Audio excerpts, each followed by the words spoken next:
Good morning বন্ধুরা। আজ আমি আপনাদের দেখাবো তালের দুধ পিঠে। তালের কিছুটা নিয়েছি, এটা চিনি দিয়ে ফোটানো আছে, কিছুটা চালের গুঁড়ো, আর এটা সাদা নারকেল। সাদা নারকেলটা কেন পরে আমি আপনাদের পিঠেটা বানাতে বানাতে বলে দেবো। আর এখানে জলটা ফুটতে দিয়েছি,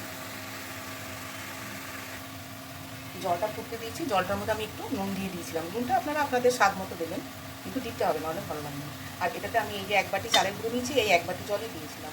চালের গুঁড়োটা আমি দিয়ে দেবো, দিয়ে এটা ভালো করে চাল আর জলের মাত্রা এক রাখবেন, তাহলে আপনার গ্যাসটা কমিয়ে দেবে, জিনিসটা নরম হয়ে যাবে।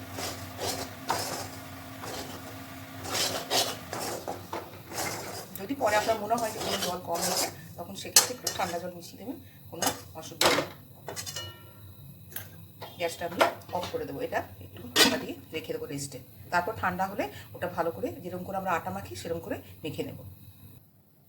এই দেখুন আমি এটা মেখে যেগুলো পিঠেগুলো বানিয়ে রেখেছি। আপনারা সবাই জানেন তাড়াতাড়ি হবে বলে এটা আমি বানিয়ে আপনাদের দেখালাম। হ্যাঁ, আপনাদের একটা জিনিস বলতে ভুলে গেছিলাম, যখন আর দুটো রেখেছি আপনাদের দেখাবো, যারা জানেন না তারা দেখে নেবেন।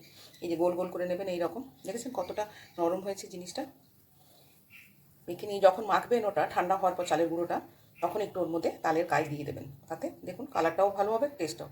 এরকম গোল করে নেবেন। আর এই সাদা নারকেল আপনাদের কেন বলেছিলাম, আমি চাই যে তালের যখন আপনি পিঠে করছেন তখন সম্পূর্ণ তালের যে টেস্টটা সেটা যেন পান, সেই জন্য নারকেলটা সাদা রেখেছি। অন্য কোনো ফ্লেভার যেন তালের ফ্লেভারটাকে ঢাকা দিয়ে না দেয়।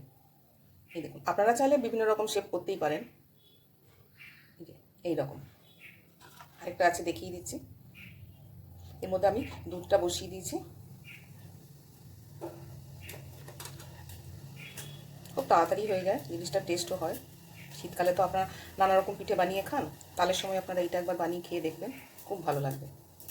এইটা তুলে দিলাম, হয়ে গেল আমার পুরো সব বানানো হয়ে গেছে।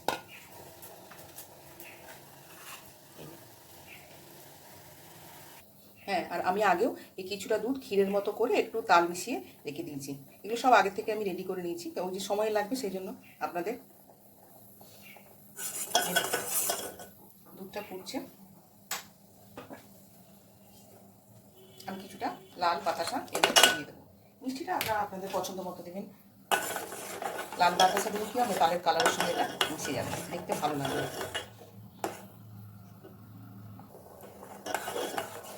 এই দেখুন খুলে গেছে, আমি এরপর একটা একটা করে পিঠেগুলো দিয়ে দেবো।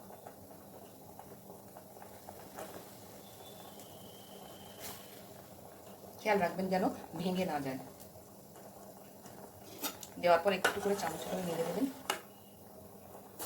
তারপর আবার কটা দেবেন। এইভাবে আস্তে আস্তে সব পিঠেগুলো দিয়ে দেবেন।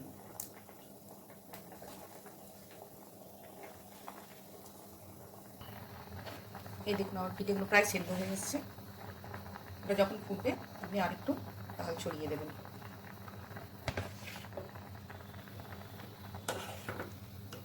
খুব সুন্দর গন্ধ এসছে, এর মধ্যে এলাচ টেলাচ কিচ্ছু দেবেন না। যে আপনাদের একবারই বলেছি, আমি যে জিনিসটা বানাই তার যে নিজস্ব স্বাদ বা ফ্লেভার সেটা যেন ঢাকা না পড়ে যায়, সেদিকটা আপনাদের খেয়াল রাখতে হবে। ইচ্ছে করলে আপনারা দিতে পারেন, সেটা আপনাদের টেস্টে যদি ভালো লাগে। আমি আমার মতামতটা আপনাদের জানালাম। এটা আরেকটু সেদ্ধ হবে। তালের কাইটা এইভাবে চিনি দিয়ে ফুটিয়ে আপনি যদি রেডি করে রেখে দেন, এটা অনেক দিন ফ্রিজে থাকে, প্রায় 20-22 দিন থাকবে, আপনার কোনো অসুবিধা নেই। এবার এটাকে একটু ঢাকা দিয়ে দেবো, ঢাকা দিয়ে কিছুক্ষণ ফুটবে, তারপর আসছি। এই দেখুন ঢাকাটা খুলে দিলাম, জাস্ট 5 মিনিট মতো ফোটানো। কালারটা দেখুন, এই দেখুন আমার পিঠেগুলো ভেঙে যায়নি। ওই যে আমি দুটো একটা দিয়ে আর একটু করে নেড়ে দিচ্ছিলাম, সেই জন্য পিঠেগুলো আমার ভাঙেনি। এরপর এই যে আমি ক্ষীরটা করে রেখেছিলাম, তাল দিয়ে বলেছিলাম দুধটা ঘন করে, সেটা দিয়ে দেবো। তালের যেহেতু বানানো হচ্ছে সব কিছু তাল, এটা দিয়ে আপনাকে আর ফোটাতে হবে না। গ্যাসটা অফ করে দিলাম।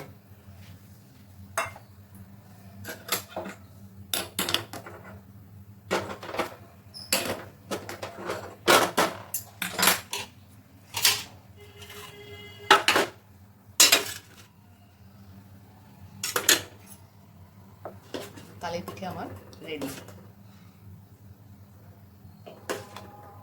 আপনারা বাড়িতে বানাবেন, খাবেন, আমাকে প্লিজ প্লিজ কমেন্ট করে জানাবেন আপনাদের কেমন লাগলো।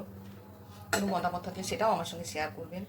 আপনারা আমার সঙ্গে যত শেয়ার করবেন, যত কমেন্ট করবেন আমিও তত উৎসাহ পাবো এবং নতুন নতুন কিছু করে আপনাদের দেখানোর চেষ্টা করব। আর আমি সব কিছু ঘরোয়া পদ্ধতিতে করি, বাড়ির থাকা জিনিস দিয়েই করি। যখন ওটা পরিবেশন করবেন ফ্রিজে রেখে যদি ঠান্ডা করেন, গরম গরমও খেতে পারেন, তখন এটার গার্নিশিং হলো এইটা।